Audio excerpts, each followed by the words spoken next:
신앙의 인정이라는 제목으로 함께 은혜를 나누기를 원합니다. 인정받는 것은 감동에 말미암아서 인정을 받죠.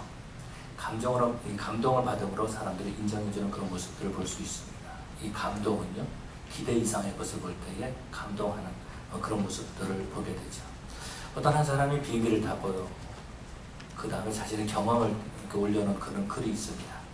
이 사람이 비행기를 탔습니다. 한 8시간 비행기를 타고 가야 되기 때문에 차 안에서, 비행기죠. 비행기 안에서 이제 책을 가져와서 책을 읽으려고 하는데, 이제 비행기가 이륙하기 바로 전에 군인들이, 한 10명 정도 된 군인들이 이제 들어와서 빈자리에 앉는 겁니다. 그러니까 자기 옆에 주위에 이제 군인들이 앉았어요. 그래서 물어봤습니다. 어디 가십니까? 이렇게 물어봤더니 그 군인이 하는 말은, 우리는 테페와와에서 2주 동안 훈련을 받고 그러고 난 다음에 이제 아프가니스탄으로 파견됩니다. 이렇게 말했다라는 것입니다. 그렇구나라고 생각하고 있었어요. 그런데 이제 1시간 정도 지난 다음에 이제 기내에서 방송을 하는 겁니다. 음식을 사 먹으십시오. 요즘 비행기에서 음식 공짜로 안 주잖아요. 그래서 음식을 사 먹어도 오브리로 이렇게 이제 그 말을 했던 것 같아요. 그래서 이제 지갑을 꺼내가지고 자기도 음식을 사 먹으려고 1시간 지났으니까 앞으로 한 7시간 더 비행기가 가야 되잖아요. 그런데 그 군인이 얘기하는 겁니다. 옆에 있는 군인들이 서로 얘기하는 거예요. 나 밥 사 먹을 거니? 너 밥 사 먹을 거니? 그랬더니 한 친구가 뭐라 그러냐면은, 아니야, 나 참았다가 부대 가서 먹을래. 너는 사 먹을 거야? 물어봤더니 나는 돈이 부족해서 사 먹을 수 없어. 그런 얘기를 했다라는 겁니다. 이 사람 지갑에서 50불짜리 꺼내가지고서는 뒤에 있는 스튜어디스한테 갔습니다. 가서 말하기를 여기 있는 10명의 장병들에게, 10명이 아마 다 탔던 것 같아요. 이 모든 군인들에게 식사를 제공해 주십시오 라고 이렇게 말했더니, 그 스튜어디스가 눈물을 글썽글썽거리면서, 내 아들도 이라크에 파병됐던 군인이었습니다. 감사합니다. 한 사람에게 이렇게 대접하는 것이 모든 군인들에게 다 대접하는 것 같습니다. 이렇게 말했다라는 것입니다. 그리고 조금 있다가 스튜어디스들이 이제 모든 그 음식을 가지고 군인들에게 나눠줬습니다. 근데 스튜어디스가 물어보는 거예요. 자기한테 뭘 물어보냐면은, 닭고기를 먹겠습니까? 아니면 소고기를 먹겠습니까? 보통 그러잖아요. 닭고기를 먹겠습니까? 소고기를 먹겠습니까? 그래서 순간, 왜 나한테 물어보지? 그러면서 순간 말하면 닭고기요. 이렇게 말했습니다. 생각한 거예요. 왜 나한테 그걸 물어보지? 그랬는데 닭고기 런치를 가져왔어요. 1등석에서 먹는 그 디쉬의 그 사기 그릇에 금태 둘러있는 그 그릇에다가 이제 그 음식을 가져왔습니다. 그래서 그걸 먹었습니다. 그걸 먹고 난 다음에 조금 있다가 그 비행기를 운전하는 기장이 와가지고, 안녕하세요, 제가 여기 기장 누구누구입니다 라고 하면서, 선생님 감사합니다. 나도 얼마 전까지 군대에서 비행기를 운전하는 그런 조종병이었습니다. 조종사였습니다 라고 이렇게 얘기를 하면서, 제가 선생님하고 악수하고 싶습니다. 그래서 이 사람이 얼떨결에 나가지고 또 기장하고 악수를 했습니다.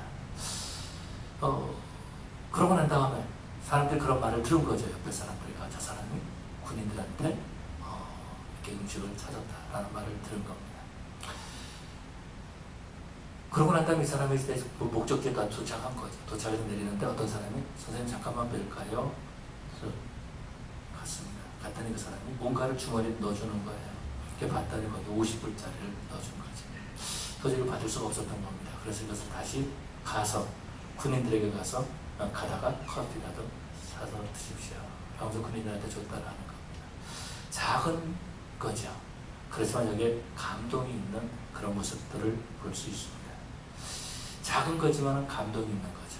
여러분들 그 결혼하기 전에 남자들이 보통 남자들이 해요. 요즘은 모르겠어요. 근데 남자들이 프로포즈를 합니다. 여자들도 프로포즈를 하나요? 보통 남자들이 프로포즈를 하는데, 그때에 이벤트를 합니다. 이벤트를 하는데, 그때 이제 그 감동을 주는 거죠. 전에 예상치 않은 상황에서 케이크를 줬는데 케이크 안에 갑자기 약한 반지가 있다던가, 하여튼 뭐 그런 그 이벤트를 해주는 것을 볼 수 있습니다. 그런 감동이 있을 때에, 내가 이 남자랑 결혼해도 좋겠구나 라고 인정을 하는 거죠. 이 인정은요, 감동에서 오는 그런 모습들을 볼 수 있습니다. 우리 하나님께서 다윗을 인정해 주지 않았습니까? 다윗을 뭐라 그랬어요? 내 마음에 합한 자라. 그렇게 인정해 줬던 것을 볼 수 있습니다. 모세도 우리 하나님께서 인정해 주셨던 것을 볼 수 있죠. 모세는 나와 대면하는 내 친구라, 그렇게 말했던 모습을 볼 수 있습니다. 오늘 성경 본문에서 보니까 하나님께서 감동하고 인정해준 한 사람인데 그 사람이 바로 아브라함이다라는 거죠. 이 아브라함은요, 갈대아 우리에서 하나님의 부르심을 받습니다. 우리가 잘 아는 것처럼 75세 때 갈대아 우리에서 하나님의 부르심을 받습니다. 내가 네게 약속한 땅으로 가라. 내가 너한테 자손의 복을 주겠다. 땅을 주겠다. 내가 복의 근원이 되겠다. 너를 통해서 많은 사람들이 복을 받게 하겠다라는 거죠. 아브라함은 이때에 이 아들을 주겠다는 그런 말 때문에 아마 떠난 것이 아닌가라는 생각을 가져봅니다. 왜냐하면 갈대아 우르에서도 땅이 있었거든요. 그런데 아들을 주겠다 그러면 75세 아들을 주겠다 그러니까 떠나는 겁니다.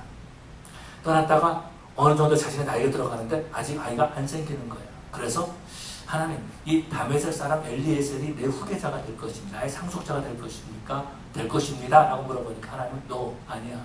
네 몸에서 난 씨라야 네 상속자가 되리라. 그래도 하나님께서 아이를 주시지 않습니다. 그래서 아브라함은 어떻게 하죠? 하갈을 통해서 아이를 낳죠. 이스마엘을 낳습니다. 그러고 약 한 14년 정도 시간이 걸리는 거예요. 그런데 한참 이 아이를 키우고 있는데 우리 하나님께서 말씀하시는 거예요. 이스마엘이 너의 상속자가 아니다라는 겁니다. 그럼 어떻게 하라는 말입니까?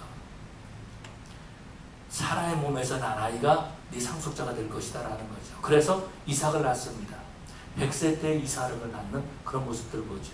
지난주에 살펴봤지만 이때에 사라의 나이 90세 그리고 아브라함의 나이 100세였던 그런 모습들을 보게 되죠. 그러고 난 다음에 약 한 15년에서 20년 사이 시간이 지난 겁니다. 그런데 우리 하나님께서 또 말씀하시는 거예요. 뭐라고 말씀하시면 네 아들 너 사랑하는 독자 이삭을 내게 바쳐라. 번제로 드려라 라고 말씀하시는 거죠. 오늘 성경 본문에서 보니까 하나님께서 이삭을 바치라고 했을 때 아브라함은 이런 생각이 일어나가지고 나귀에 안장을 지우고 나무를 잘라가지고 그리고 두 종과 함께 이삭을 데리고 이제 하나님이 약속하신 말씀하신 모리아의 한 산으로 가는 그런 모습들을 볼 수 있습니다. 떠나는 거죠. 그러고 나면 도착해가지고 그 아이를 칼로 잡으려고 합니다. 그때에 하나님께서 천사가 말씀하는 거죠. 말하는 거죠. 아브라함아 아브라함아 아브라함아 아브라함아 그 아이에게 손을 대지 말라. 이제 네가 하나님을 경외하는 줄을 아노라 라고 말씀하는 것을 볼 수 있죠. 그러고 난 다음에 아브라함을 축복해 주십니다. 네 일시가 번성하게 될 것이다 라고 말씀하시고 천하 만민이 너를 통해서 복을 받을 것이다 라고 말씀하시고 왜냐하면 네가 내 말을 준행하였습니다 라고 말씀하는 거죠. 이것이 어떤 겁니까? 우리 하나님께서 아브라함을 인정해 주셨다라는 것입니다. 사실 이 아브라함은요 하나님의 약속을 듣고 지난 25년 동안 이 아들을 기다렸던 그런 모습들을 볼 수 있죠. 어떻게 보면 이 아브라함은 아들을 얻기 위해서 날마다의 삶을 살았던 그런 모습인 것을 우리는 보게 됩니다. 그러고 난 다음에 100세에 이삭을 낳은 거죠. 그런데 그 아들을 20년 정도 있다가 15년에서 20년 사이에 있다가 하나님께서 그 아이를 번제로 드려라 바쳐라 라고 말하는 거예요. 번제라는 것이 어떤 거죠? 번제라는 것은 이런 겁니다. 각을 떠서 하나님 앞에 불로 태워서 드리는 것이 번제다라는 거죠. 각을 뜬다는 말이 무슨 말인지 기억 잘 모르시면 혹시 일본 집에 가시면 일본 식당에 가서 생선 회를 먹죠. 그거를 회를 뜬다 그럽니다. 그런 것처럼 각을 뜨는 겁니다. 사람 몸을. 그렇게 해가지고 그거를 불로 태워서 하나님 앞에 올려 이것이 바로 번제다라는 거예요. 여러분 짐승을 그렇게 할 수 있겠지만 어떻게 사람을 그렇게 할 수 있느냐라는 거지. 하나님께서 이 아들을 주신다고 할 때는 언제고 주실 때는 언제고 그러고 난 다음에 15년 20년 지난 다음에 그 아이를 또 그렇게 번제로 바쳐라 라고 말하는 거죠. 어떻게 번제로 드리라고 그럴 수 있을까? 동물도 아니고 사람을. 여러분 그런 하나님을 어떻게 신뢰할 수가 있겠습니까? 그분을 어떻게 하나님이라고 인정할 수가 있겠습니까? 그분을 어떻게 하나님이라고 예배하고 그렇게 말씀을 따를 수 있겠느냐라는 거죠. 그럼에도 불구하고 아브라함은요 이런 새벽에 일어나가지고 이제 아이를 데리고 두 종과 함께 나무와 불을 가지고 그러고 모리아 성으로 갑니다. 모리아 한 산으로 가죠. 한 3일 정도 갔습니다. 그런데 갑자기 이삭이 물어보는 거예요. 아버지 나무도 있고 불도 있는데 재물은 어디 있습니까? 라고 물어보는 거죠. 여러분 이때 아브라함의 마음이 어떻겠어요? 어떤 마음을 가졌을까요? 아브라함이 야 재물은 너야 이렇게 말할 수 있겠습니까? 가슴이 철렁 내려앉는 거죠. 그래서 할 말이 없는 거예요. 그러니까 아브라함이 뭐라고 말하죠? 하나님께서 예비해 주실 거다 라고 말씀하십니다. 여러분, 하나님 앞에 지금 제물을 드리러 가는 겁니다. 제사를 드리러 가는 겁니다. 제물이 없는 거예요. 그래서 물어봤더니 하나님이 예배해 주신다고요? 그럼 이삭이 어렸을 때부터 아버지가 제사 드리는 모습을 보고 왔을 것이다 라는 겁니다. 항상 아버지가 양을 준비하고, 그래서 또 소를 준비하고, 또 뭔가를 준비해서 하나님 앞에 제물로 드리는 그런 모습을 이 이삭은 보았을 것이다 라는 겁니다. 그래도 오늘은 말도 안 되는 말을 그 아버지가 하고 있는 그런 모습들을 볼 수 있죠. 하나님이 직접 제물을 준비한다고? 이게 뭐가 예배야? 내가 준비해야지 이게 예배지? 라는 생각하지 않겠습니까? 아브라함이 있었던 때부터 이 모리아에 있는 곳까지 약 한 80km 정도 된다고 합니다. 그래서 3일 동안 갔다면은 계산해보면 약 한 27km 정도 갈 수 있는, 한 17마일 정도 하루 이렇게 걸어간 거죠. 굉장히 먼 거리입니다. 굉장히 긴 거리를 그렇게 간 거예요. 아브라함이 그런 긴 거리를 갈 때에 그는 3일 동안 간 거죠. 계속 가고 있습니다. 발은 계속 모리아를 향해서 가고 있는데 마음은, 생각은 그것이 아니다라는 거예요. 도대체 이 하나님은 어떤 하나님이실까? 왜 하나님께서는 이삭을 바치라고 했습니까? 내가 그 하나님을 인정할 수 있을까? 과연 그분이 정말로 하나님 맞을까? 정말로 그분이 하나님이실까? 그런 분을 내가 하나님이라고 예배할 수 있을까? 짐승도 아닌 내 아들을. 우리 하나님은 그 이삭에 대해서도 이렇게 말씀하시면 네 아들, 네 사랑하는 독자 이삭, 이렇게 말씀하고 있습니다.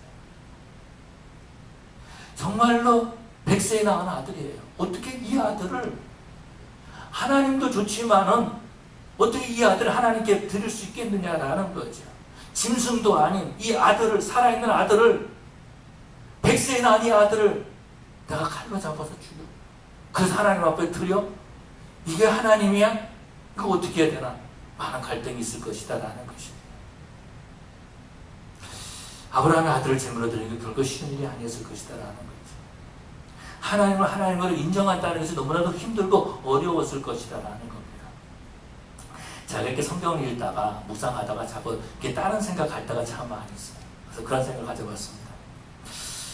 하나님께서 이삭을 바치라고 했을 때에 아브라함이 무슨 생각을 하셨을까? 하나님, 차라리 이스마엘을 바치라고 하십시오. 그러지 않았을까? 또 가만히 생각해봤어요. 그랬더니 이 아브라함은요,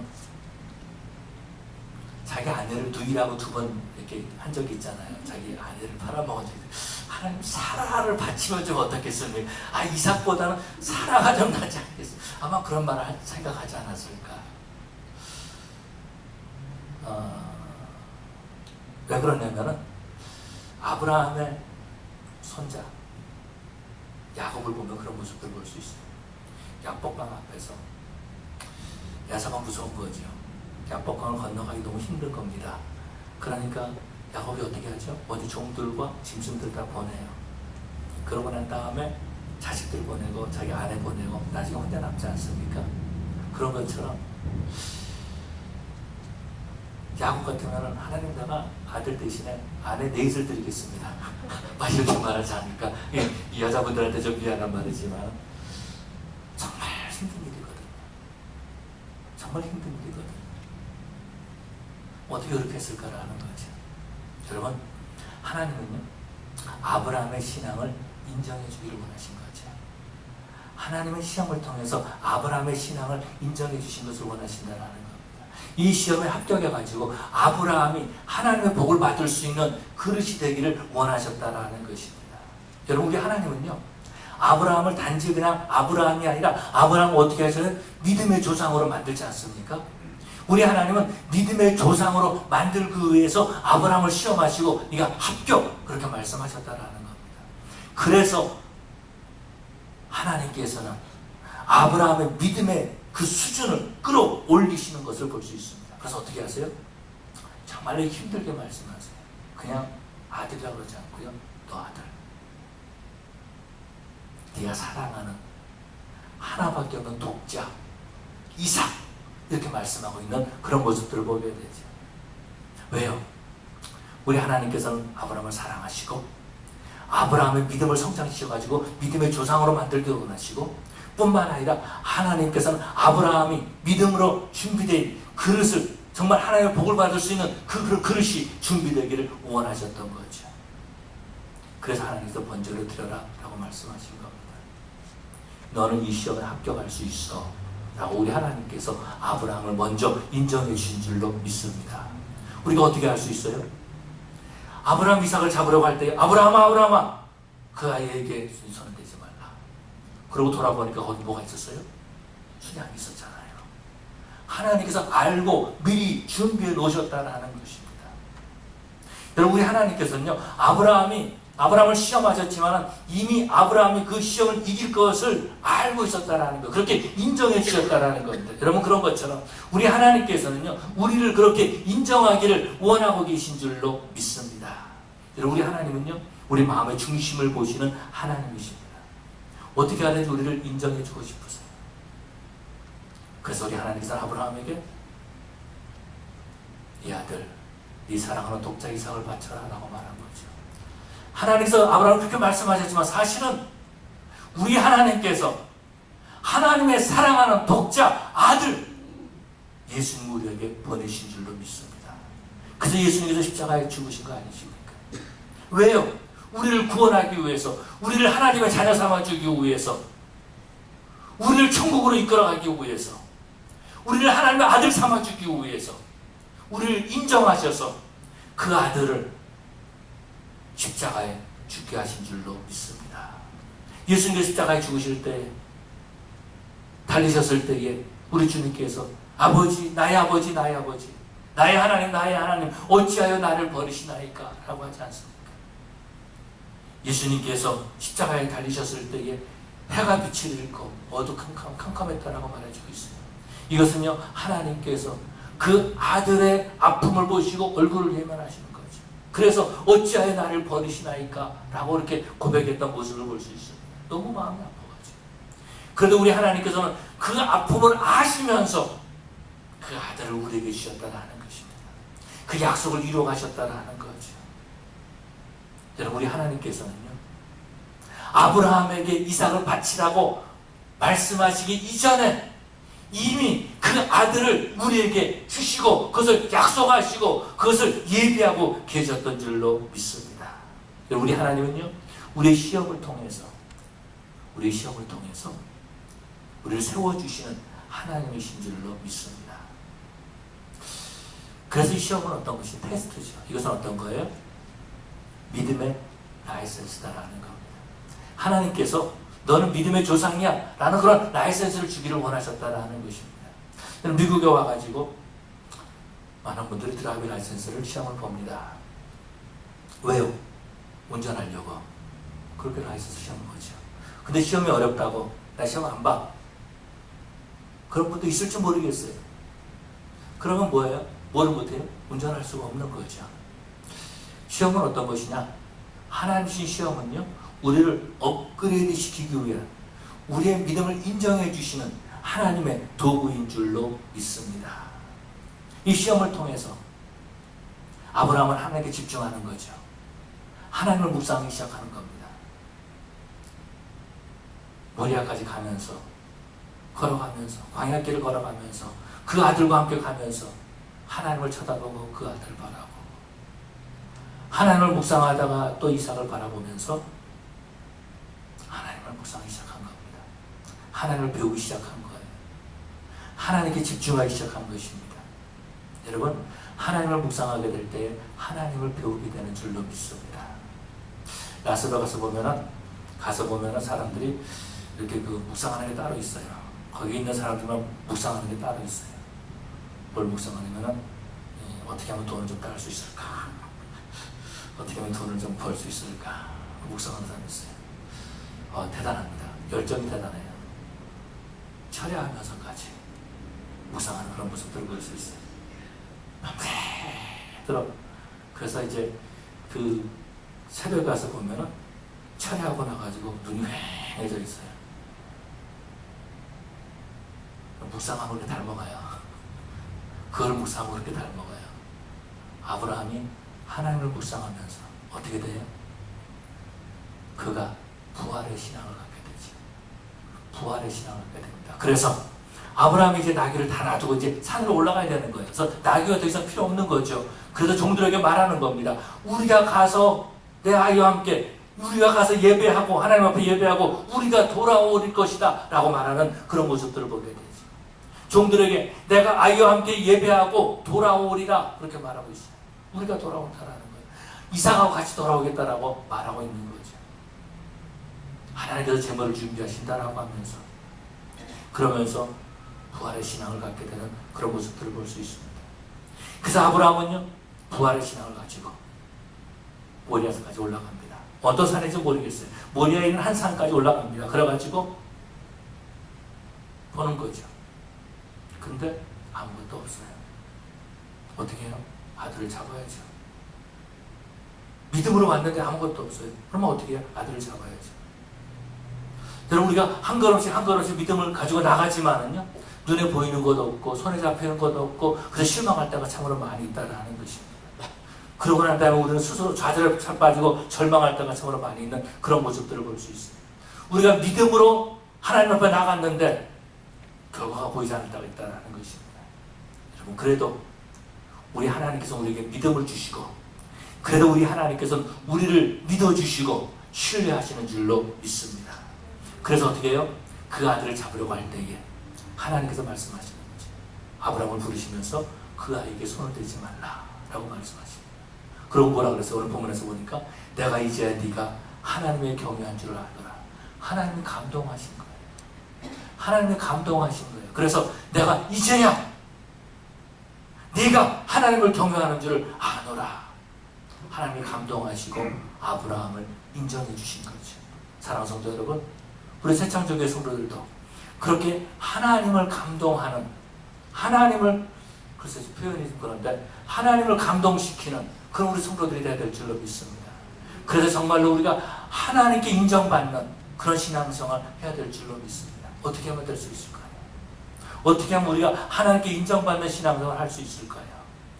사람들은요 다 인정받기를 원합니다. 사람들은 다 인정받기를 원해요. 그래서 어렸을 때 보면은요 부모에게 인정받고 자란 아이들과 부모에게 어렸을 때 인정받지 못한 사람의 그 성장 과정이 달라요. 뿐만 아니라 성장하고 난 다음에도 다른 삶을 살아가는 모습을 볼 수 있습니다. 어렸을 때에 부모에게 인정받는 사람은요 어디를 가든 자존감이 높습니다. 그런데 인정받지 못하고 자라가면요 성장하고 나서도 어떻게 하든지 사람에게 인정받으려고 애를 쓰는 그런 모습들을 볼 수 있어요. 어떨 때는 불쌍하게 보이기도 하고 어떨 때는 안타깝게 보이기도 하는 거죠. 자기가 인정받으려고 얼마나 노력하는지 몰라요. 근데 자기가 하는 일에 대해서 항상 불안한 거예요. 이거 내가 인정받지 못하면 어떻게 하지? 내가 일하고 나서도 이거 내가 인정받지 못하면 어떻게 하지?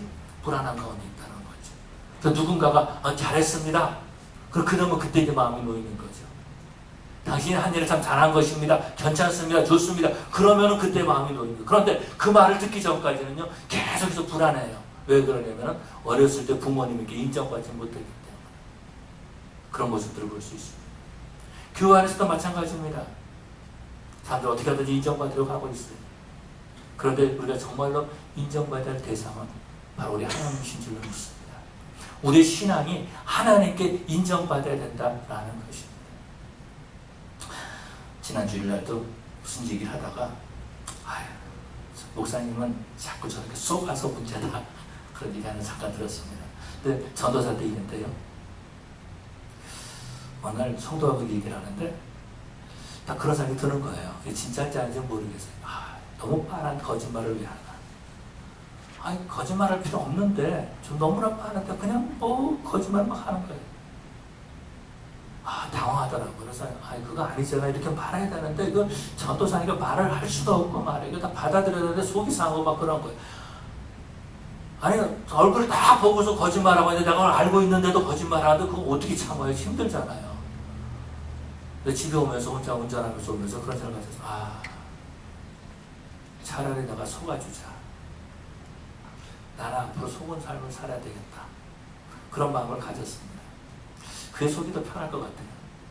그 거짓말이죠. 집사님 그거 아니잖아요. 내가 봤는데 그거 아닌데 거짓말을 이렇게 말할 수 없어요. 그럼 그 다음 주 교회 안 나오면 어떡해요? 속아주자. 그러다 보니까 성도님들이 그래서 목사님 그 거짓말이 그 가짜예요. 그래도 뭐 속아주는 게 낫잖아요. 그게 편하잖아요.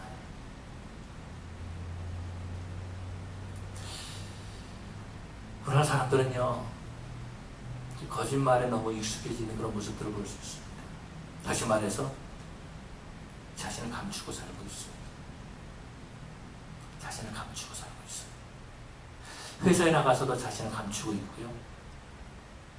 친구들과 사이에서도 자기를 감추고 있고요. 그래서 해야 될 말과 하지 말아야 될 말을 딱 구별하고 살고 있습니다. 관계에서도요, 자기를 감추고 있어요. 자기를 드러내지 않고 있다는 거예요. 교회 안에서도 마찬가지입니다. 자기를 드러내지 못하고 있어요. 이것이 문제가 뭐냐면 이것이 습관화가 돼가지고 하나님 앞에서도 감추고 있다는 겁니다. 하나님을 직접 대면하지 못하는 거. 하나님 앞에 기도합니다. 그런데 자신의 속마음을 기도를 못하는 거예요. 하나님, 내가 좀 마음이 아픕니다. 하나님, 내가 좀 너무 힘듭니다. 하나님, 내 아이가 이런 일이 있는데 하나님 도와주십시오. 이렇게 하나님 앞에 솔직히 기도하지 못하는 거예요. 하나님 앞에 나와서도 하나님, 우리 교회가 부흥되게 해주십시오. 하나님의 영광만이 드러나기를 원합니다. 정말 내 안에 있는 진실을 말하지 못하는 안타까운 모습을 보게 되죠.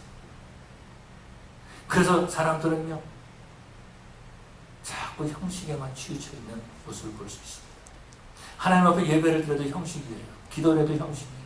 예수님 당시 바리새인들이 그러지 않았습니까? 하나님 앞에 이 사람들 예배를 얼마나 열심히 드렸습니까? 하루에 3번씩 기도를 했습니다. 금식 기도도 했던 사람들이에요. 그런데 책망받았어요. 왜 그래요? 마음이 따르지 않았기 때문에 그런 거죠. 종교 지도자들이었습니다. 그런데 그 마음이 따르지 않고 형식만 남아있었던 거죠. 마음이 따르지 않고 형식만 남아있으면요, 감동이 안 돼요. 감동이 안 되면은요, 인정을 받지 못한다라는 것입니다. 그래서 그 당시 종교 지도자들은 예수님께 그 믿음을, 그 신앙을 인정받지 못했잖아요. 안타까운 모습이죠. 화이트를 진저 바리새인들과 서기관들이요, 회칠한 무덤 같다라고 말해주고 있는 그런 모습들을 보게 되죠. 그런데 여러분, 우리의 신앙은요, 하나님께 인정받아야 돼요. 우리의 신앙만큼은 우리가 하나님께 인정받아야 된다는 것입니다.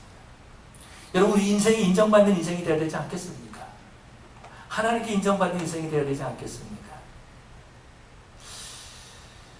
우리 하나님은요, 우리의 중심을, 마음의 중심을 보시는 하나님이십니다. 우리 예수님께서 제자들에게 십자가를 앞에 놔두시고 기도하러 가시면서 너희는 깨어서 나와 함께 기도하자 라고 말씀하십니다. 근데 제자들은 너무나 피곤했어요. 힘들었어요. 기도하려니까 어떻게 돼요? 자꾸 졸음이 오는 거죠.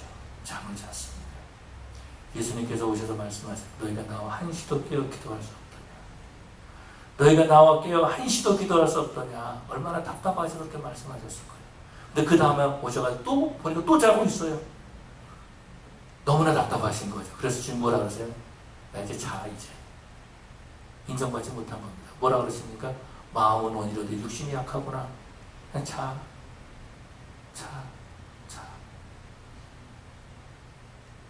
기도하는 데는 자. 주님께서 인정 못하신 거죠. 안타까운 거죠. 안타까움이죠. 진짜가 가짜는 어디서 구별이 되냐면 위기를 통해서 구별되는 모습을 볼 수 있습니다. 한 번은 아이들과 집에 있을 때에 지진이 일어났습니다. 아이들 어렸을 때예요. 제 아내는 일을 갖고 갑자기 밥을 먹고 있는데 아이들하고 어렸을 때예요. 아이들 어렸을 때 지진이 일어났어요. 순간 지진이다. 야, 지진이다, 빨리 피해. 그러고서는 제가 문 사이에 문 프레임 있잖아요. 거기서 딱 섰습니다. 그 다음에 우리 아이들이 엄마 본 다음에 그러는 거예요. 아빠가 지진이 났는데 아빠는 혼자 피해서 저 문 프레임에 가 있고 우리 아들 셋은 내가 여기 다 놔뒀다라는 거예요. 내가 가짜인가? 위기를 통해서 진짜 가짜를 알 수 있어요. 권투 제가 잘 모르지만은요, 그 권투하는 사람들을 보면 그렇습니다. 그런 것 같아요. 저 상대방이 나를 때릴 것 같으면 못 때리게 하려고 어떻게 해요? 도망가면 더 힘드니까 아예 달겨 들어가 가지고서는 꽉 붙잡아요. 그러면은 권투 선수가 상대방이 때리지를 못하는 것 같아요. 그러면은 심판이 와가지고 자꾸 이렇게 떨어져 그러죠. 여러분, 위기가 올 때에 하나님께 확 달려가는 사람, 여러분 그 사람이 인정받는 사람인 줄로 믿습니다.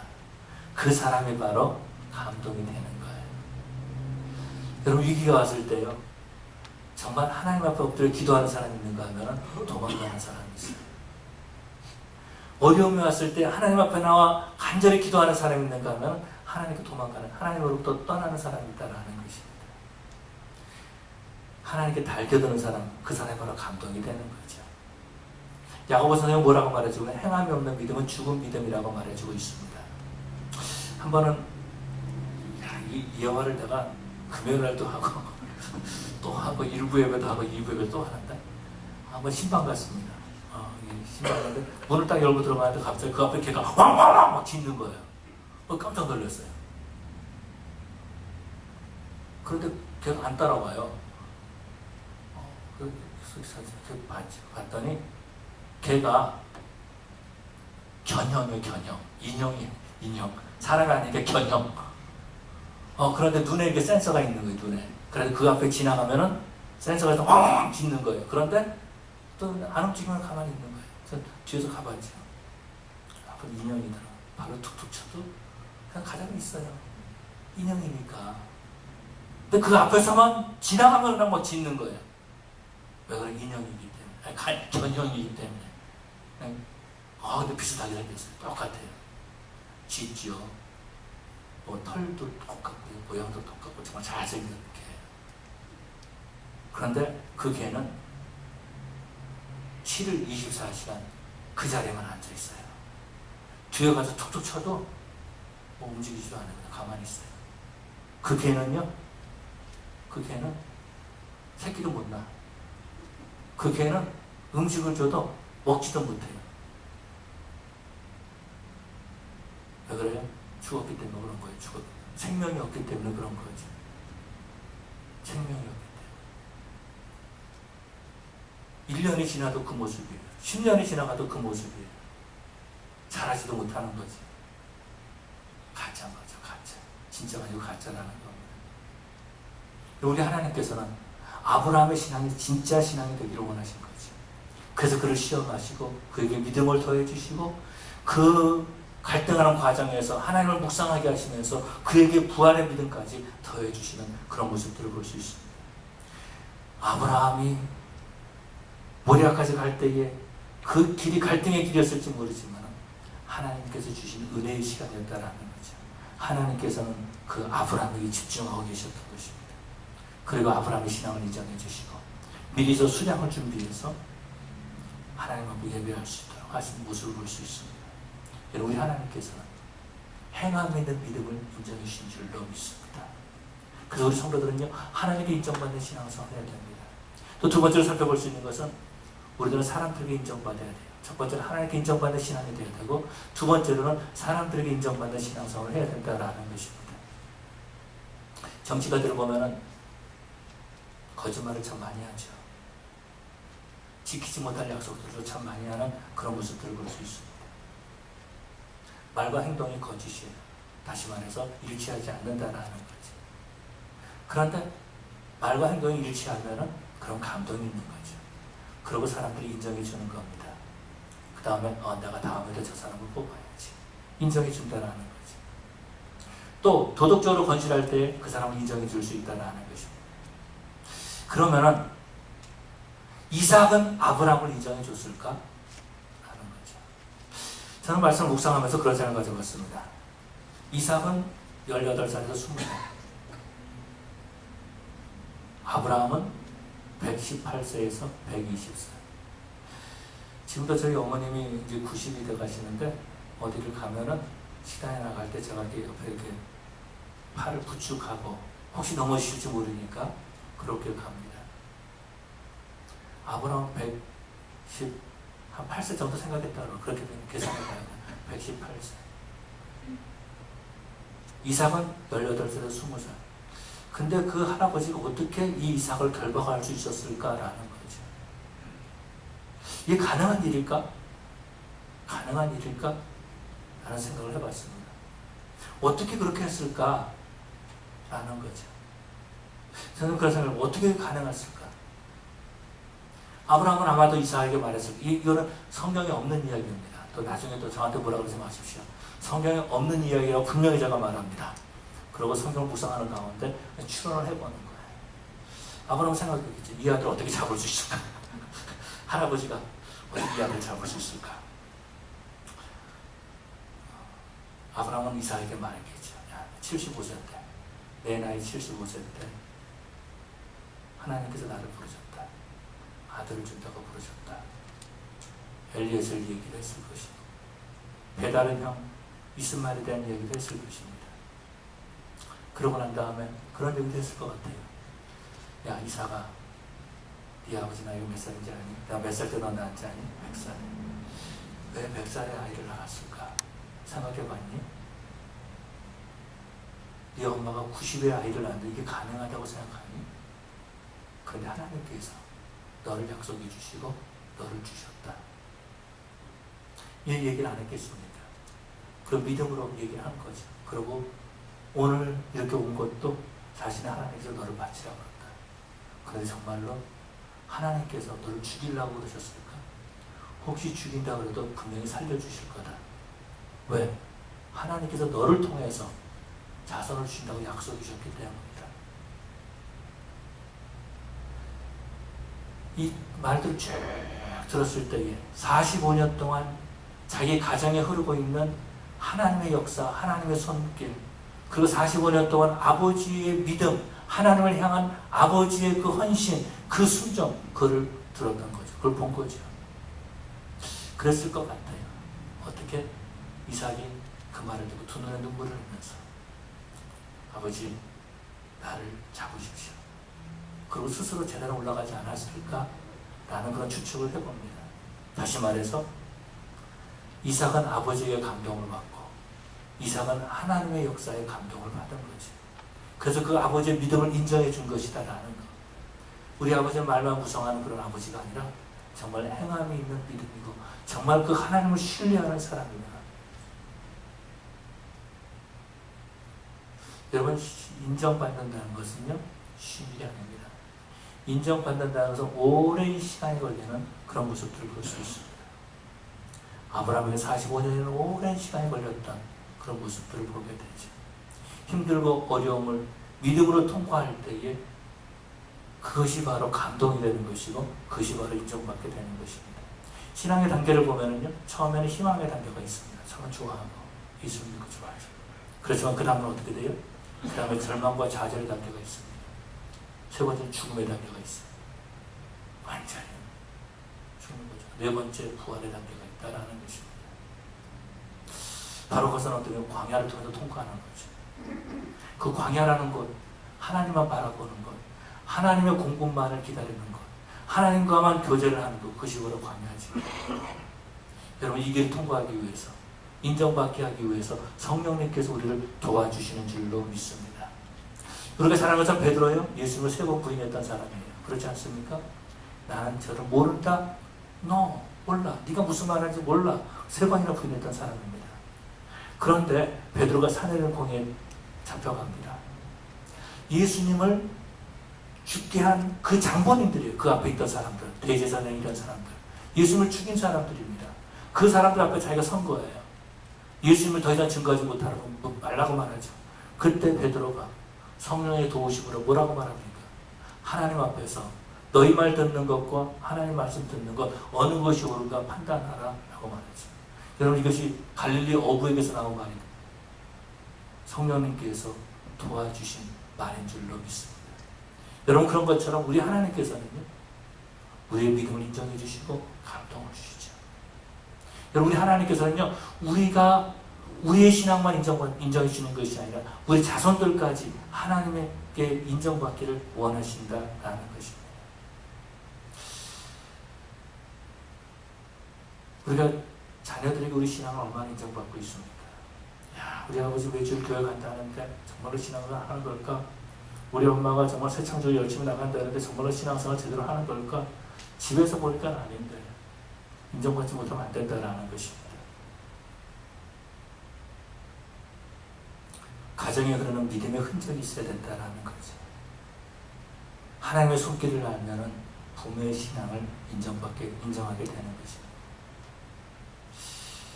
하나님께서는 이런 이삭을 축복해 주시죠. 이삭을 축복해 주시는데 그런 모습들을 볼 수 있습니다. 이삭은요, 땅에서 샘을 팔 때마다 물을 얻었습니다. 사람들 그런 얘기를 합니다. 인생을 살면서 한 번 샘을 파고 물을 얻으면 그 사람 성공한 사람이다라고 말하는데, 이삭은요, 샘을 팔 때마다 물을 얻었습니다. 뿐만 아니라 농사를 지면 어떻게 됐어요? 100배의 결실을 맺었어요. 쌀을 하나 심어가지고 쌀 100알을 얻은 것이 아니라 작년에 쌀을 100가마를 수확을 했다면 이삭이 농사를 지면 10,000가마를 수확을 하는 것. 이것이 어떤 거예요? 100배의 결실을 맺었다라는 거죠. 이삭은요, 놀라지 마십시오. 아이를 낳아도 쌍둥이 만나. 아이를 낳아도 쌍둥이를 낳고. 그 사람들이 인정받는 그런 모습들을 볼 수 있죠. 아버지는 자기 아내를 2번 모른다 그랬지만, 속였지만, 이삭은 한 번밖에 안 속였잖아요. 그리고 요셉은, 야곱은 속이지 않고. 이삭의 삶을 보면은요, 순탄한 그런 삶인 것을 볼 수 있습니다. 하나님께서 아브라함을 인정해 주시고 그 자손들을 복 주시는 그런 모습들을 보게 되지. 아브라함의 신앙은요, 하나님께 감동을 주는 신앙이었습니다. 아들에게도 감동을 주는 신앙이었습니다. 하나님께 인정받을 만한 신앙생활을 했다라는 거죠. 그래서 믿음의 조상으로 세워지는 그런 모습들을 보게 됩니다. 우리 하나님께서는 모르겠어요. 여러분에게는 모르겠어요. 저한테는 한 번도 네 아들을 번제로 바치라 한 적이 없으세요. 여러분들이 있습니까? 하나님은 한 번도 내 아들을 번제로 바치라 그렇게 말한 적이 없어요.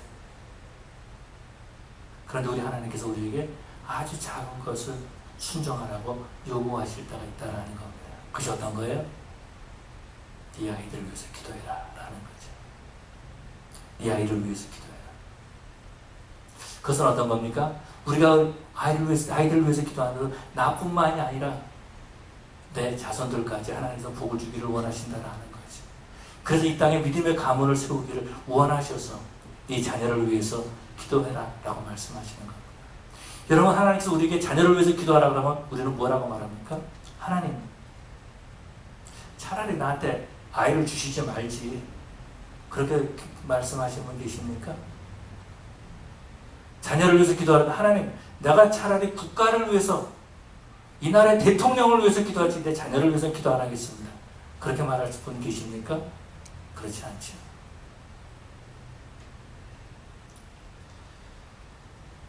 우리가 자녀를 위해서 기도할 때에 그 자녀들은 하나님 앞에 바로 설 수 있고, 우리가 자녀를 위해서 기도할 때에 우리 자녀들의 신앙 또한 하나님께 인정받는 그런 신앙생활을 하게 되는 줄로 믿습니다. 여러분, 이런 부탁을 드리고 싶어요. 국가를 위해서 기도하기 이전에, 교회 부흥을 위해서 기도하기 이전에, 여기 서 있는 목사를 위해서 기도하기 이전에 여러분의 자녀를 위해서 기도하시기를 바랍니다. 그게 진짜예요.